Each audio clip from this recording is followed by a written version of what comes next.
Assalamualaikum warahmatullahi wabarakatuh. Ya, pertama-tama sebelum sampai ke materi, izinkanlah saya di kesempatan ini ya mengaturkan apresiasi dan selamat berjuang untuk adik-adikku yang sekarang sedang ada di lapangan.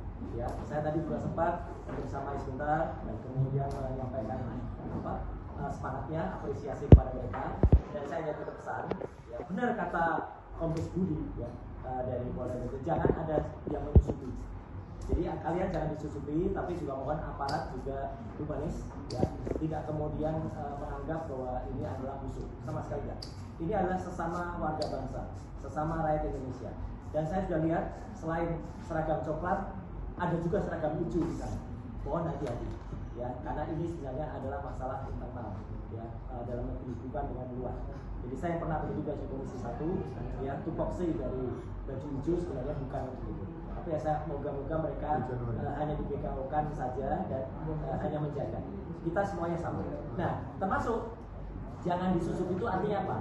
Ya, jangan sampai mereka disusupi oleh hal-hal yang membuat kondisi yang seperti mereka yang teriakkan, yaitu Indonesia bangkrut.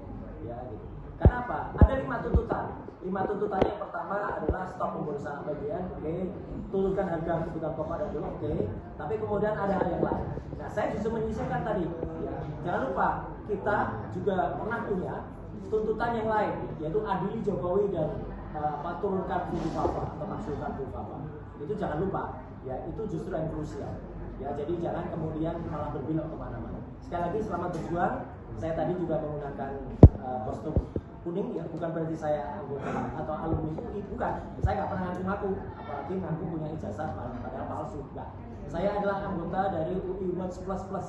Jadi kumpulan teman-teman ada Pak TB, Pak Udin di sana, ada kemudian Pak Heru, dan juga kita saling membersamai adik-adik kita untuk berjuang. Saya tetap alumni UGM dan saya bangga dengan UGM, tapi saya tidak bangga kalau UGM membela yang bukan mahasiswa berijazah palsu. Ya, itu yang pertama. Yang kedua, alhamdulillah Mas Refli dan juga Bapak Ibu yang lain ya. Hari ini kita sudah sampai Jumat Berkah. Jumat Berkah H+10.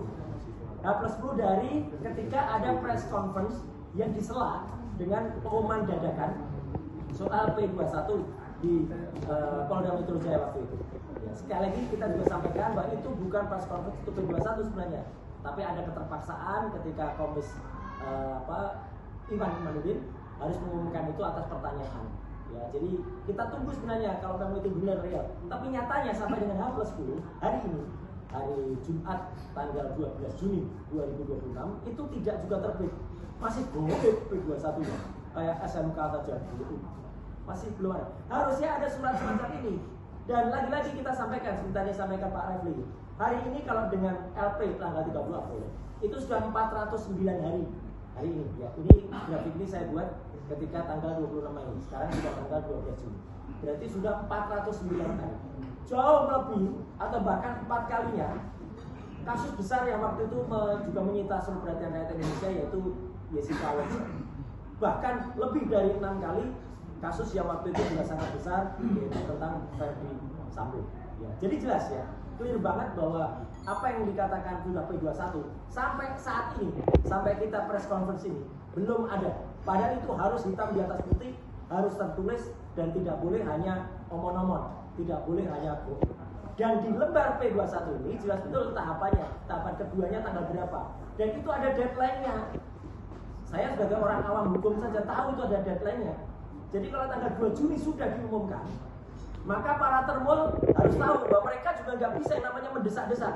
Saya dengar mereka kemarin mendatangi Polda Metro, katanya menghadap Pak Dir. Padahal beberapa penyidik yang lain mengatakan mereka sebenarnya sedang dimarahi. Karena buat apa desak-desak? Ya, nggak usah didesak. Polda Metro itu punya otoritas untuk melakukan pengumuman, tapi otoritas Polda Metro pun tergantung kejaksaan. Dominus litis dari P21 itu adalah pihak kejaksaan.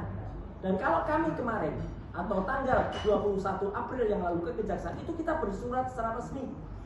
Kita selaku pihak yang terkait langsung. Kalau para termul kemarin ada yang demo, bahkan demonya, ini saya ulangi kata-kata, bakar Kejati. Itu sudah brutal itu namanya. Harusnya dia yang kena. Itu namanya Fritz Alorboy. 160 itu pada KUHP lama, KUHP lama. Ya jelas, ada yang bilang copot Kejati. Orang yang bilang copot kerja itu antara lain cuma Asmidum gimana ini? Nah, mereka itu satu tidak punya legal standing terhadap perkara ini secara langsung, karena lawyer Jokowi itu adalah orang yang punya surat kuasa khusus antara lain Pak Rifai, Yakub Hasibuan, kemudian juga Pak Firman, ya satu lagi Adri siapa? Itu yang resmi, yang lainnya nggak resmi.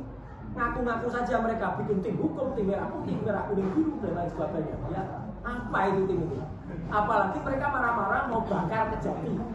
Itu kan parah ya. Nah, yang selanjutnya saya ingin sampaikan yang disampaikan Pak Refri tadi yang sudah kita tayang kalau kita tonton langsung di acara Rakyat Bersuara di TV-nya ini.